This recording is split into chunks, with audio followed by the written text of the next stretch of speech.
In the next few minutes, I'm going to show you something that has the potential to literally double your e-commerce brand sales. These exact techniques are what I've used across 75 e-com brands like Farm Field Table, who we helped increase their email revenue by over 500%, or Dog IDs, where we boosted email revenue by 175%. And the best part is, you don't even need to double your ad spend, pay more creators to promote your products or anything. All right, before I get into the techniques we use across many of our clients, let me first dive into a real life case study. Check out our website, 11.agency, because we publish a new one at least once a month. Now, this case study is about Crafty Holiday Helper, a brand that sells fun, ready-made kits designed to make holidays magical and stress-free for families. Their flagship product is a Christmas elf kit, which has a big spike in sales during the holiday season. Now, what's really interesting is a core problem they solve. A lot of parents want to create fun, memorable holiday moments for their kids, but they're busy with work and a million other things. They don't have the time or creative energy to come up with new ideas every day. And that's where Crafty Holiday Helper steps in to solve that. Their kits take the pressure off, making it really easy for parents to create these magical moments without the stress. Now, even though Crafty Holiday Helper had a strong inbound traffic strategy and tons of people hitting their site, they were barely doing any email marketing or lead capture. And that was a huge missed opportunity because of products like theirs, especially holiday kits that are super seasonal, capturing leads at the right moment is crucial. If someone lands on your site in October but doesn't buy right away, how do you stay top of mind when they're actually ready to shop in December? Without a strong email strategy, they were leaving a lot of potential conversions and repeat customers on the table. So here's what we did to turn things around for Crafty. First, we ditched the idea of one-size-fits-all email flows. What we did instead is build out customized flows for each of the holiday products. So whether someone was shopping for the Christmas elf kit or a different kind of kit, they got emails that actually spoke to what they were interested in. The next thing we did was add holiday-themed pop-ups across their site. Now, these weren't your average pop-ups. They matched the vibe of the products and showed up at just the right time to capture the leads when intent was the highest. And because the holiday windows are short, we amped up the volume, sending out multiple campaigns every week to stay top of mind and drive urgency. And the results? A 220% increase in email attributed revenue, a 138% increase in open rates, a 117% boost in click rate, and a crazy 2,800% ROI. Email went from being a totally underused channel to being one of their biggest revenue drivers. All right, now that we talked through a case study, let me give you 5 techniques that you can use for your own brand so you can drive results like this. Let's start with number 1, and that's sending 2 emails within the first 24 hours. Now, you might be wondering why, and it's because interest drops off a cliff after the first day. And that means you want to capture demand while it's still hot. Just by making this one change, we saw place order rates go up by 11%. The sweet spot for the second email is between 12 to 18 hours. That's what we've seen works the best, but you can A/B test it. So in this example right here, I have a conditional split with 50% of the traffic going on each side, one version with a 12-hour time delay,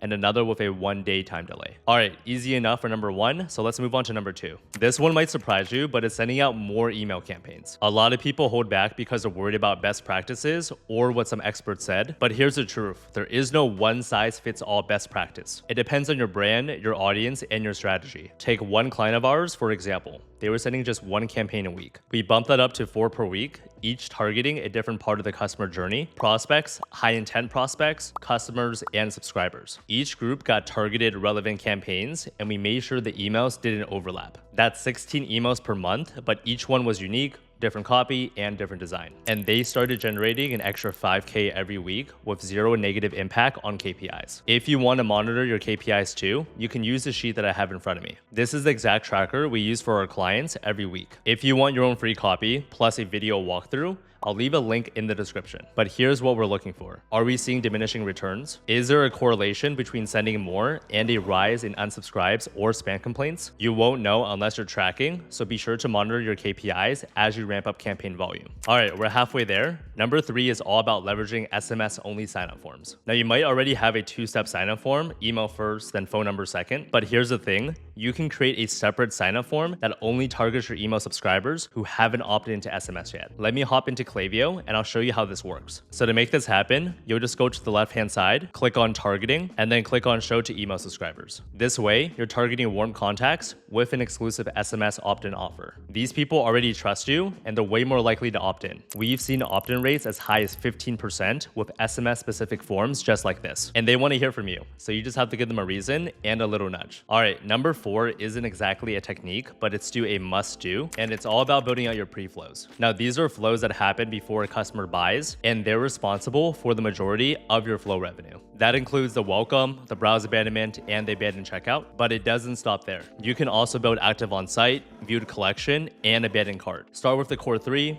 welcome, browse, and abandoned checkout. Once those are solid, fill in the gaps with the other 3. Even just one email in each of the flows can make a huge difference in revenue. So don't sleep on building out all your pre-flows. They're usually where the most money is made in email. Last but definitely not least, number 5 is to monitor your deliverability. It might seem obvious, but most people don't even know the deliverability tab in Klaviyo exists. By using this, you can see how your emails are doing by provider. A lot of new clients that come to us think that everything is working perfectly. Then we check under the hood and do see that Gmail and Apple are solid at 60%, but Outlook is sitting at 15%. And sometimes they have 25% of their list being sent to Outlook addresses, and that means a good portion of their emails are going to spam. This exact same situation happened for one of our newer clients, and after fixing this, it brought in an extra 1 to 2K per campaign. I have to say this over and over again because people really don't understand this, but deliverability is priority number 1 in email marketing. If your emails don't land in the inbox, nothing else matters. Now you can take these learnings and not do anything, or actually apply them to your own brand. Most people watching this video won't, but if you're one of the few people that do and want to start generating way more sales from email marketing, click here to go to the next video. In that video, I'll go over the steps you'll need to take in order to create a high converting pop-up form for your ecom brand so you can start capturing the traffic that's already coming to your website and use their contact details to market to them over and over again. I'll see you over there.